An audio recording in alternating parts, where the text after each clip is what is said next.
Fine, we can Great. start. Hey, today we're going to talk about startup entering new markets. Welcome to Invincible Innovation Live Show. I'm so glad that you're here. I'm Mazor, Kario, product innovation and value creation expert, and I have a very special guest with me, Dave. Hi, Dave. Hi there. How are you doing? I'm good, so happy to see you. Dave Erickson is the CEO and co-founder of Screamingbox. Dave is a serial entrepreneur and has bootstrapped 12 startups. He's currently a co-founder and CEO of a digital development company. He has experience in digital marketing and development, and he would love to share his experience with you today. So I'm very excited. Thank you for sharing your knowledge with us, Dave. We're live on LinkedIn, YouTube, and Facebook, and you're so invited to join the discussion and ask questions. Now we can start. Okay. So you have so much experience as an entrepreneur. Could you tell us what are the main things you've learned being an entrepreneur for so many years? Well, I think the number one thing is treating others with respect and kindness. That actually means a lot because all business, particularly startups, but any kind of business, the real business is your relationship with people, right? And relationship with clients or potential clients, relationship with your employees, the people who make your business run, uh, relationship with your partners. And so, the best thing you can do for your business is have a good outlook, a positive personality, and to treat all the people you're working with respect. That really does a lot to help move your business forward quickly, right? Because Yeah, people want to do business with people they like doing business with, right? yeah, that's for sure. You know, it's surprising because I thought you would say something about the business, about managing the money, about funding, whatever. And you mentioned something that I think that most entrepreneurs are not even considering, right? They don't want to fight with their partners because they want to keep the business intact, right? And they want to get good employees. But I don't think that would be the first thing they would think about when they think about starting a startup, right? Yeah, well, I mean, a lot of the culture of business has kind of been orientated towards the things that are easy, the mechanics of the business, the accounting, the processes, all of that. That's relatively easy. People are complex, people are Yeah, difficult. And having right. a good relationship with a person is not the easiest thing to do. Sometimes it's easy because the personalities line up. Sometimes it's very difficult because the personalities don't line up. When Yeah, I look at all the issues I've had in the past, where I saw problems and look back on it and say, oh, it would have been better if something else had happened or if we'd done it this way or something else. It usually involves some relationship, right? And, not every relationship is going to be perfect, but if you treat people with respect and really work with them, even if it doesn't work out, at least you've tried and you've made an effort to make it work forward. If all you're mhm, doing is having conflicts with people because you just want it your way, right? It yeah, really tends to destroy business, not make business, right? yeah. And you don't get what other people could offer you, their knowledge, Correct. their expertise and talents. If you don't agree with them all the time, they would just Yeah. stop doing that. Yes. Yeah. Eh, But you know what comes to my mind, at least in Israel, most entrepreneurs, and I think it's all over the world, are young men, which relationship is not the first talent that they have. I think. What do you yeah, think? most men, again, culturally and I guess from the way society has been structured, there's a they get a certain reward for a certain aggressiveness, right? But Yeah. I think now things are changing, and I think that the way people do business, particularly since business no longer is in a small, contained kind of area, but you're working with people all over the world, right? We as a company Most of our development and developers are in Europe or South America. So culturally, they're not even in the United States, but all of our clients are in the United States, and trying to align all the personalities and the cultures and how do people relate and work together, right, is actually very important. So those kind of social and cultural rewards for being aggressive don't really work once it's outside of kind of a small local area, because then you're having, being aggressive with some cultures will just immediately turn them off and they'll say, I don't want to work with you. Right. Yeah. So, you have to really have an awareness of, what your clients, how do they have relationships? What are your workers? How do they have relationships? One of the things that we do is we do a lot of personality assessment. We've worked, we've been in business for 10 years and we've developed a bunch of personality surveys. We, do that with our clients and with our developers. And we look really to make sure that the people who are working together have, they have a similar style. Doesn't have to be exact, but, putting an introvert with an extrovert usually causes some conflict, right? Or putting a very detailed oriented person with somebody who's very creative and loose, that also creates conflicts at some point in time. So being aware of that, of who those relationships are trying to have, and understanding in the beginning that, okay, maybe this relationship will be really good for each other, but there's also going to be these challenges. How do we help make that smoother? How do we help make that relationship work better? And that, as managers, is kind of what our job is to do, to make sure that things go together well and that people work together well and that everyone's happy, right? And that's how I look at it, is a business sense, that our job as the business is to make the people who are having the relationships happy, because happy people means better business. That just seems to be natural. But what I think about, like, assessing your employees makes sense, but how do you assess the clients to match the right employee to work with? We give them the same personality assessment. We have a basic personality assessment. You can do it in about 10 minutes. And we do, because, initially clients will be like, well, why do I need to take such a I guess. I explain to them what we're trying to do. I explained to them that what we're trying to do is make sure there's a happy relationship, and there's two sides of the relationship, right? And we want to understand both sides of the relationship, because the best, we have some clients, particularly like enterprise clients, who really likes our team extension program, where basically they're having one of our developers work with their teams. So the reason that they like it is because a developer will come in and start working, and it just seems to work from minute one. And they're all very protective, and they love the way our developers work. And I keep telling them that's because we've really gone through the trouble to make sure that the people are aligned.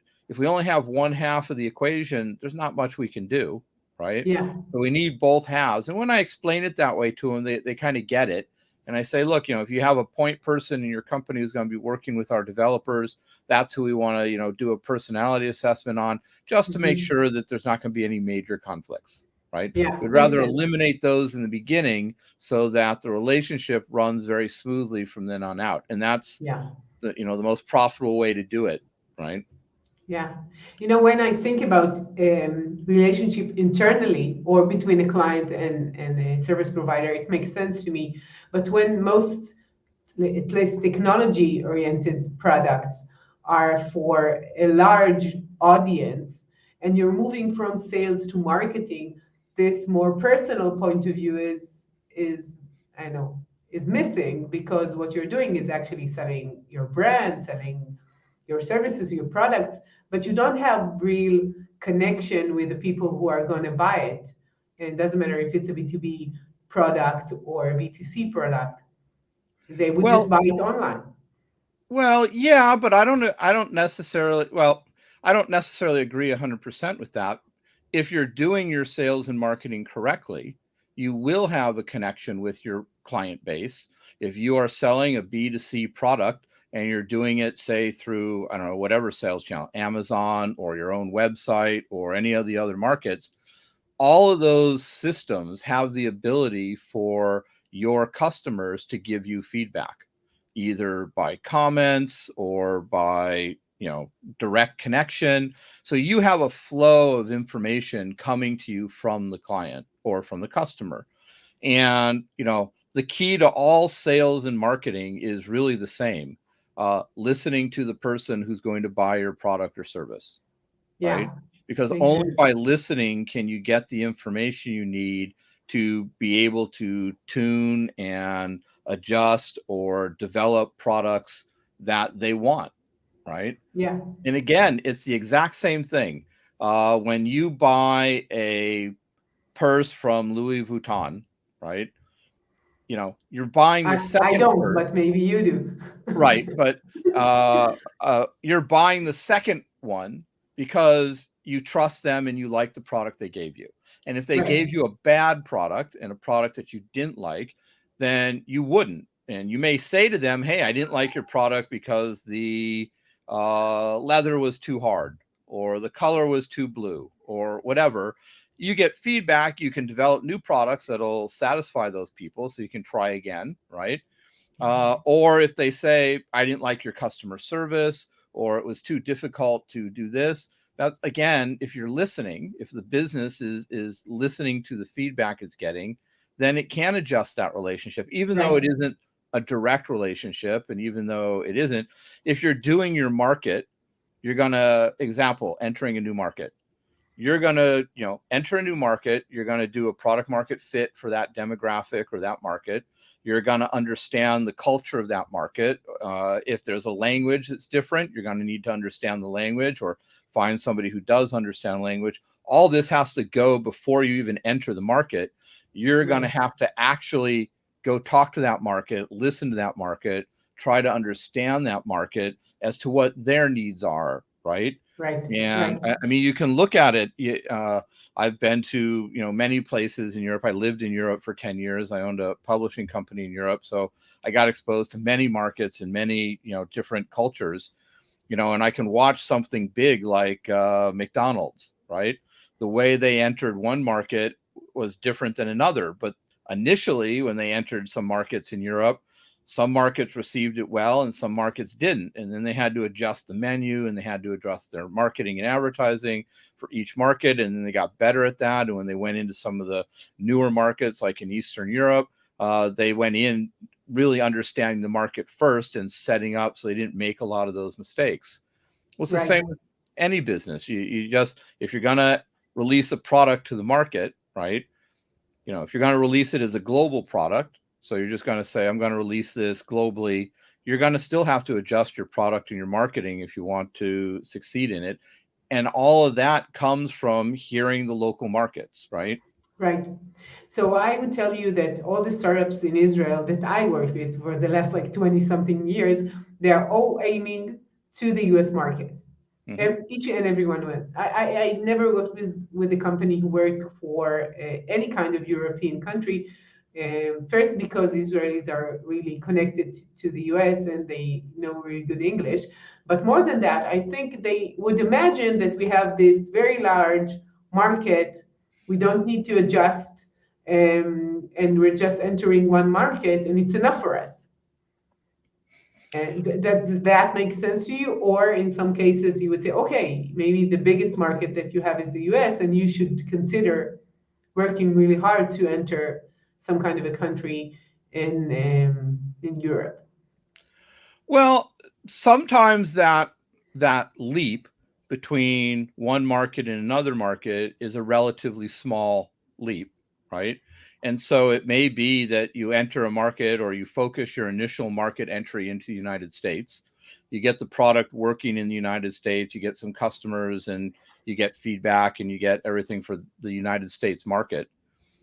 But companies like to grow, and you can't say to a company, you can't, you can only grow slowly.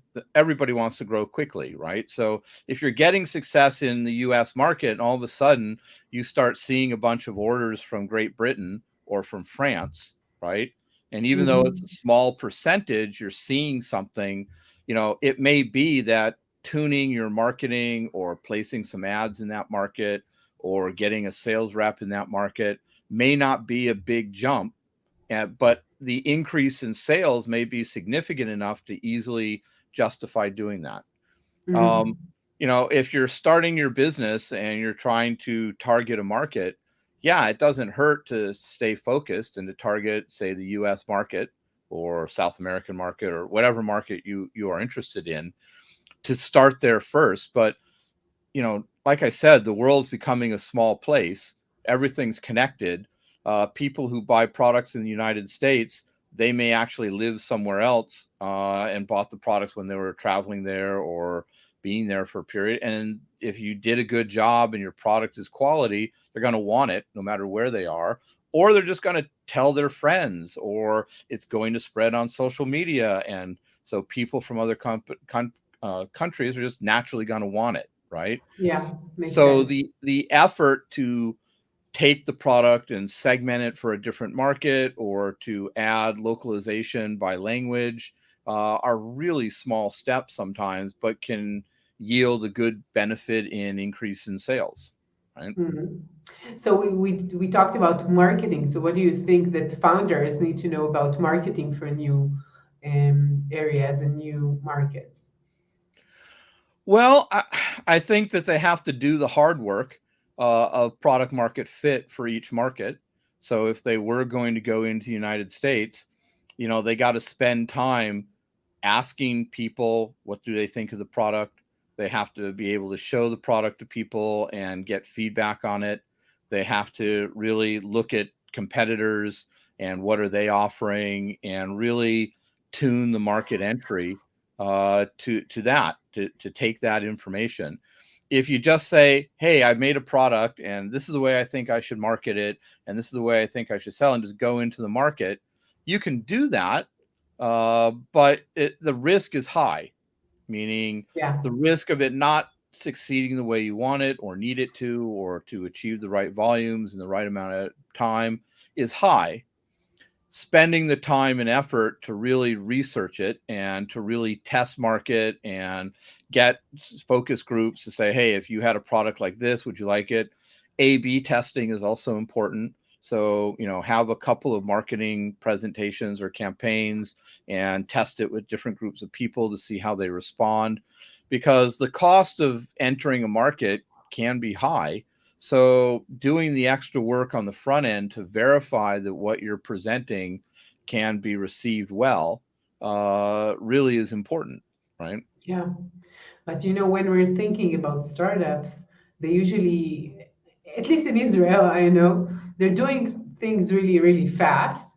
Mm-hmm. Sometimes they're doing and not really considering that much, and they don't, maybe sometimes they don't even have the resources, to have all their research.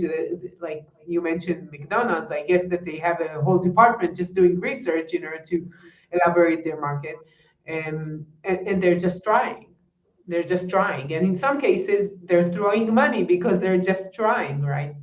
Yeah, but part of that is the research. So there are so many different ways to talk to and communicate with people, particularly in the United States. There is social media campaigns. You can start yourself a free Kickstarter campaign, and in that Kickstarter campaign, present kind of the product you're thinking of going to market with. You can use it to raise funds, but more importantly, you can use it to get feedback, right? And you can say, this is the product I'm thinking of entering the market with, and you will get a whole bunch of feedback and comments.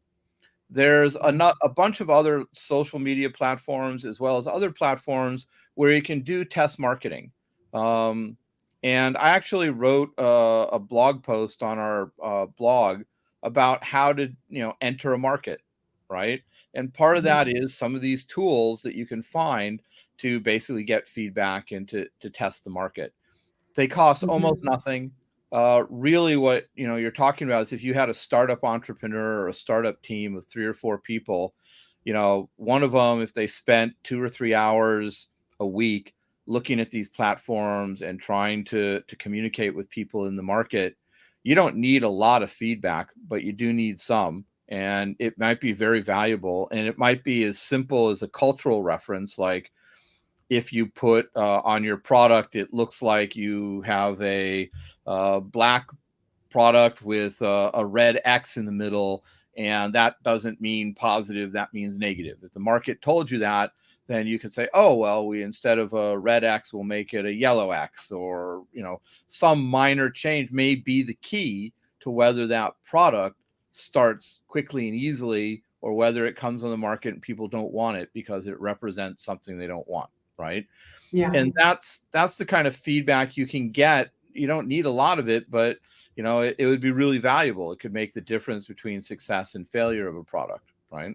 Yeah. So could you tell us like a story of one of your businesses and how did you grow and enter new markets? Well, we had an esports or a gaming brand that we had worked with. We had helped build up the brand. It was a celebrity gamer. We made him into the world's first celebrity gamer, and we licensed his product to large manufacturers in Asia to build a lot of hardware, motherboards, graphic cards, that type of stuff. They actually had to sell it in many different markets. But the brand name in gaming was a great brand name, and actually a somewhat famous brand name called Fatality. But in some markets, that had a negative connotation. It Mhm. mostly had a negative connotation with the parents of gamers, where the Okay. gamers understood. So we understood that demographically, the brand was negative in some areas of the demographic and very positive in others. And so the marketing had to be adjusted so that it was only targeting that demographic. So we made sure that any marketing and advertising that we did or the licensees did were very demographic focused on that 15 to 25-year-old male demographic, right? Mm. Because that's where we knew the brand was received positively. And Yeah. initially, a lot of the brand was made very generic, where it just went out to the open market, and it got lots of positive comments and feedbacks, but also negative ones from some of the older people and the parents, right? Which was, after all, a positive thing for the young ones. The Yes. fact that their parents don't like it is good for them. Yes, and we actually kind of made some marketing and advertising to allude to that fact and play on it. On the other hand, advertising is expensive. So initially we probably wasted some advertising dollars by making the targeting too general, right? Hmm. Whereas later on we realized that and were able to make the targeting of the advertising very narrow, and it was more cost effective, right? Makes sense. And Yeah. that was just something we got with initial feedback on the market, and we looked at it and we said, okay, so instead of running an ad in Maximum PC magazine, we're going to run the ads in like Pro Gamer magazine, right? Hmm.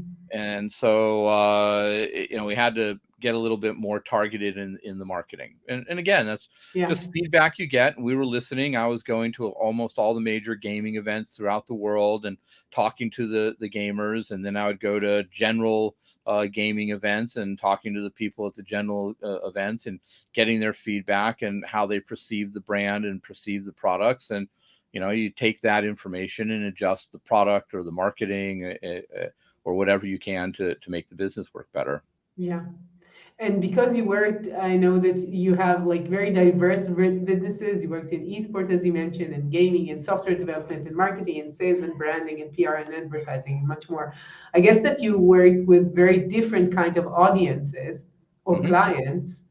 And I want to ask you, which one of them was the ones that you found more easy to work with, and and why are you covering so many different things? Like, what's inside you that you're doing so many things in, like, one after the other, which are so different?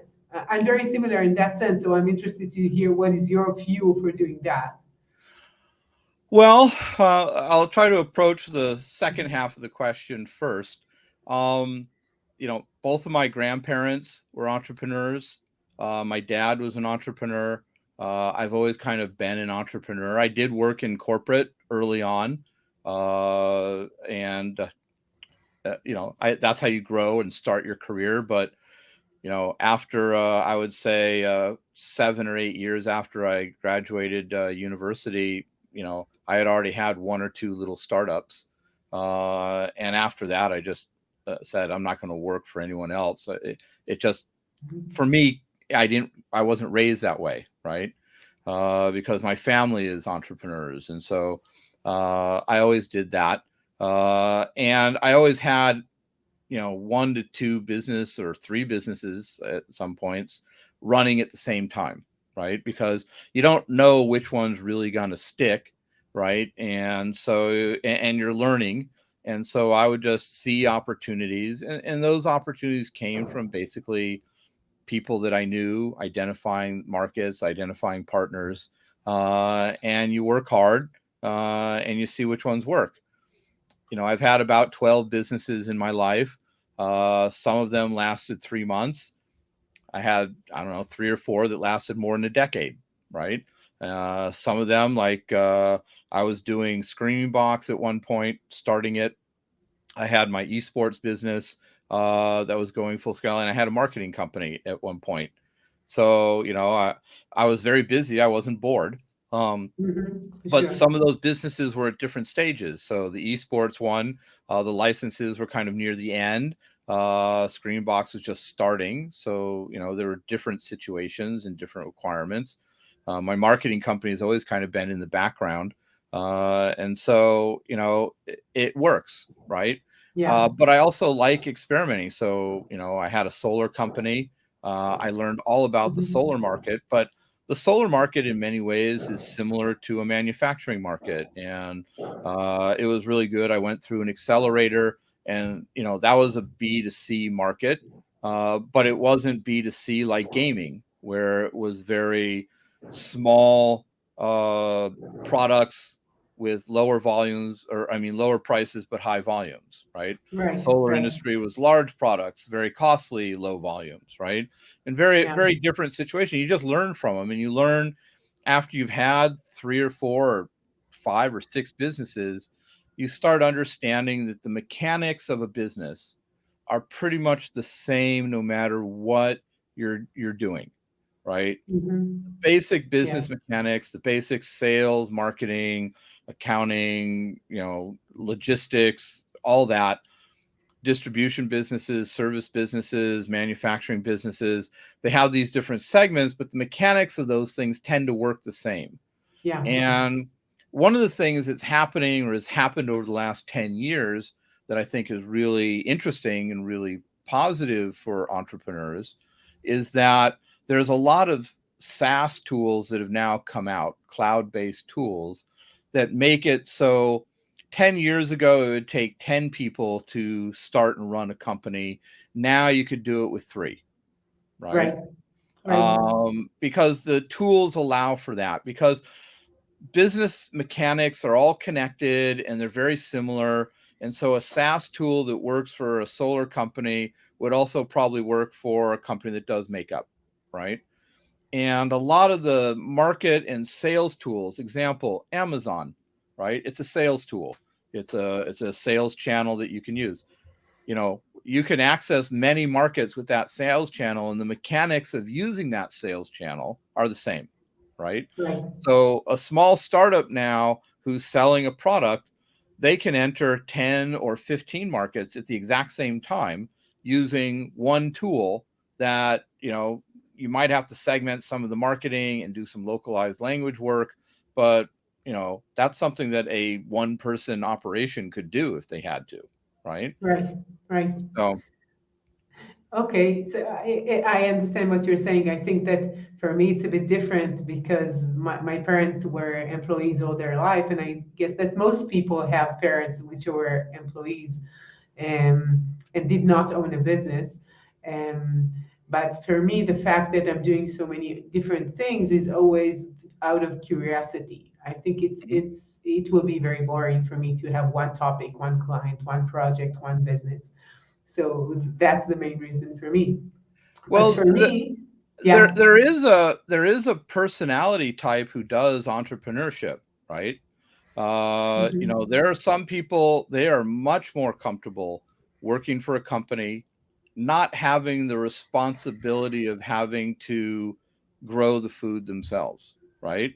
And Right. they're more comfortable just being a worker and being in a work environment. And that's great. Those people are very valuable, right? They're very valuable to businesses, to companies.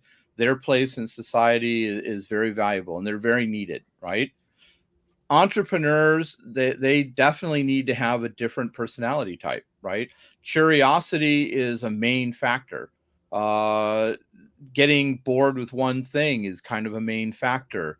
Right, these are just characteristics that an Yeah. entrepreneur needs, because the skills to start a business are very different than the skills of having to go to work and be an employee, right? Yeah. I Yeah. actually don't have those employee skills anymore. If somebody were to hire me Me to work too. in some corporate job, I would have to relearn those worker skills, right? Because Yeah. I've been an entrepreneur for 30 years now, right? So I'm used to, running a company, making decisions, being curious, trying to understand how everything works, figuring out how things connect to each other, right? And those are great personality traits for somebody starting and running a company. But for somebody to go work in a job that has a very narrow scope of work, those are really not great traits, right? Right, right. I think that one more important thing that I think about is the option to create motivation for yourself. Because Hmm. sometimes it's not like a one-way street. It's not like Right. going up, up, up. It's a roller coaster sometimes, Uh, and uh, you need to all the time. all the time, maybe all the time. You're right. And you need to have the energy. I think that most people, I would say even myself, I never thought about energy that much as when I became a business owner, because I said, okay, I'm an energetic person, I can do that. But Hmm. then you found out that like I found out that you have that there's so many challenges on the way, and you don't have a manager you could blame, or maybe lots of teammates you could think together, or even workers who do the work for you, which is so challenging. And you need to have the emotional capacity in order to do that. Yeah, and it does take a lot of energy, particularly opening yourself up, because you have to accept responsibility for the decisions and actions you make. And you have to be able to say to yourself, I made a mistake. I should have done it differently. Right. And sometimes emotionally, that's hard for people to do. Right. And a lot of bright personalities are very centered on I'm successful and I'm this, and they're focused on that. But it's hard for them to connect and learn from their mistakes. Right. Right. And for me, that was early on. I didn't have a choice. You had to accept that responsibility when you start new. But I've met entrepreneurs who worked for many years and they started a business later in life. And one of the things they really struggled with is really accepting that responsibility, right? But deep down, when it's your responsibility and it was your issue. Yeah. You may try to pass it on to other people as their mistake, but the fact of the matter is, he who's CEO is responsible for everything. So Yeah. in the end, it's all your mistake. But you know, it's so Yeah. my skill as an entrepreneur has only improved through my failures, right? So I don't look forward to failures. I don't like failures. They emotionally are very difficult and hard to do. On the other hand, if you're able to be open and honest with yourself and say, okay, I screwed up, I failed, whatever, that's where most of your learning occurs. Right. And Right. so for me, I don't look forward to a failure, but I look back on the failures that I've had. And although emotionally I feel embarrassed or bad or whatever for the mistakes I've made, I can also see, oh, it helped me grow and become better. And when you have a situation where you took a different path because you learn from your mistake, then you feel that feeling of success of, hey, I actually improved and I actually did it right this time, right? Yeah. And And in that general, when you're doing things, you might fail. When you're staying in the same situation, in a known situation, a place that there are not many unknowns, okay, but yeah. you're not doing much.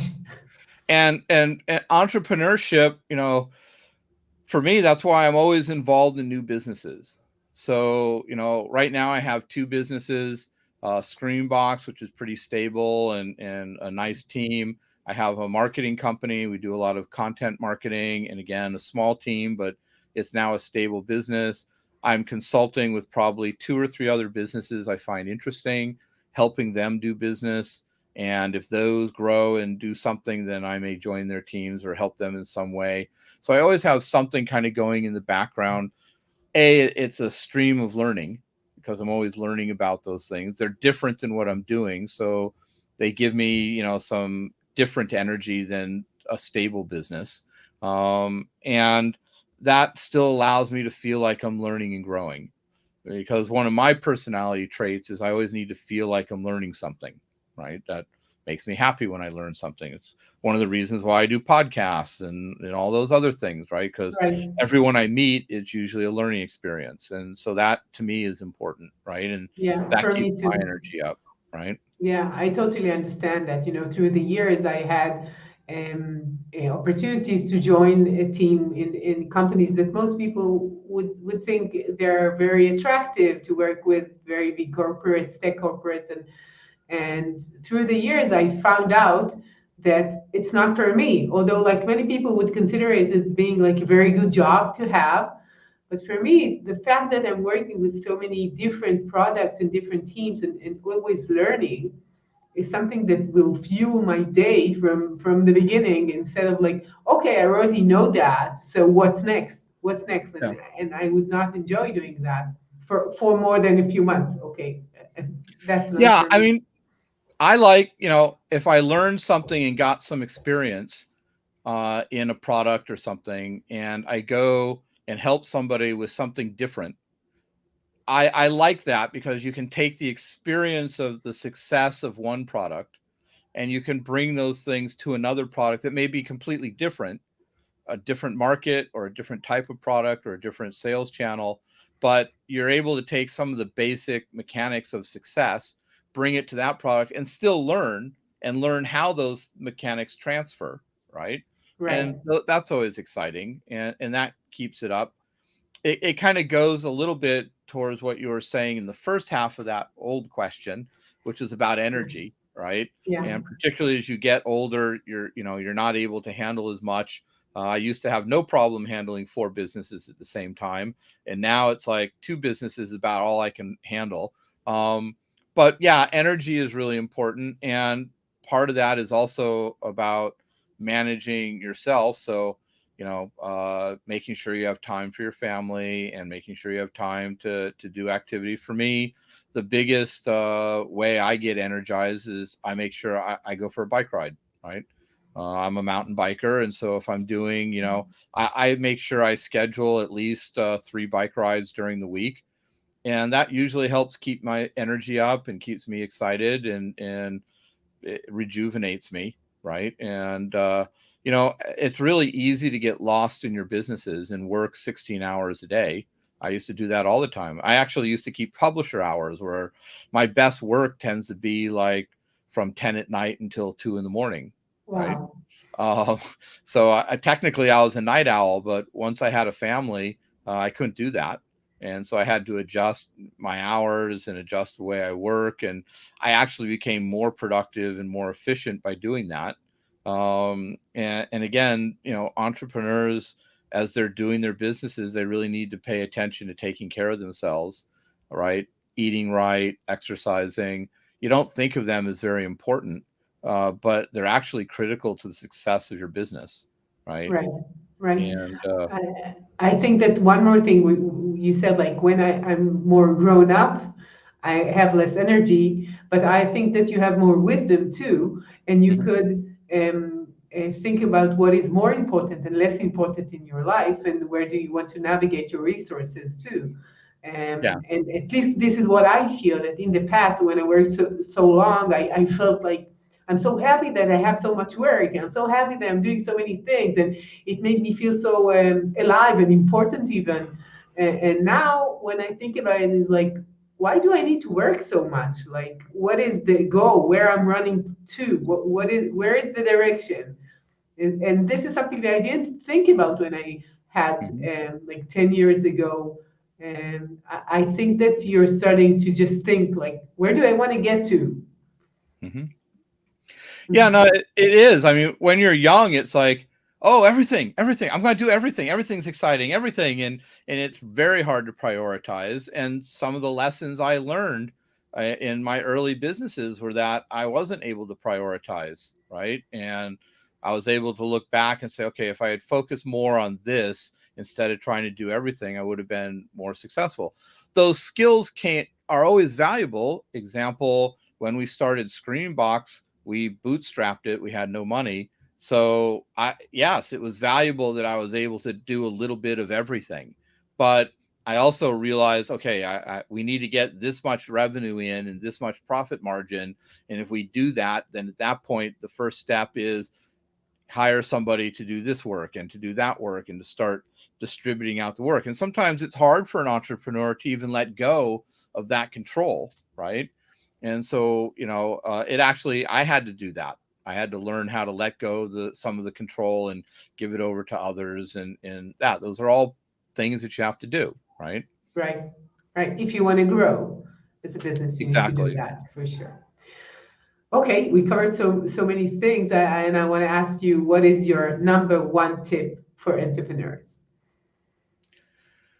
Um, Focus. Stay focused on what's really important. Don't get distracted by a lot of the little things that come up, and really have an understanding of what is important to you and what goals you need to do to make the business successful. Right. I think sometimes entrepreneurs don't. They get an idea or they meet somebody and it's like, yeah, let's start a business doing X, and they're like, okay, let's do that, and they start doing the mechanics of the business and putting together a company and saying, okay, how do we do this, and start building the product. But they sometimes don't take enough time in the beginning to say, what's our real focus? What is the focus that's going to get us to the point where we have other options, right? um, and so they just start doing things and not putting together that focus or that focus based strategy, right? Why is that your focus? Sometimes it's hard to ask yourself, oh, I want to make blue carrots, right? Well, why is that your focus? Why is that important? Is that the best focus? Do you think orange carrots might work in the market a little bit better, or are you really, is there a reason why blue carrots are better, right? And sometimes they're just like, well, we'll just make a blue carrot and put it on the market and everybody will love it because we love it, right? Yeah. Right. And then they say, oh, well, we could do brown carrots, and then we can do tomatoes, and we can do this, and then they start adding a lot more and losing the focus. And so that may not, fit what they really need or get them to a point where they have those options quickly. Right? Right, right. I totally understand what you're saying. Okay, so where could people hear about your work and contact you? Well, screamingbox.com will get you to my development company. You can easily find me on LinkedIn. My LinkedIn name is Dave Erickson 1. We also have a podcast, podcast.screamingbox.com. So you can find us that way. And anybody who contacts me would love to talk and connect. Sure, I'm sure it's going to be really interesting, and I want to thank you for your time. It's been very interesting and insightful for me, because we have lots of things which are very similar in the way that we think, which is really nice to meet someone who's very similar to me. And to all of you change makers out there, thank you for joining us. And if you want to learn more, go to invincibleinnovation.com, and I'll see you next week with another innovative, insightful talk. See you. Thank you.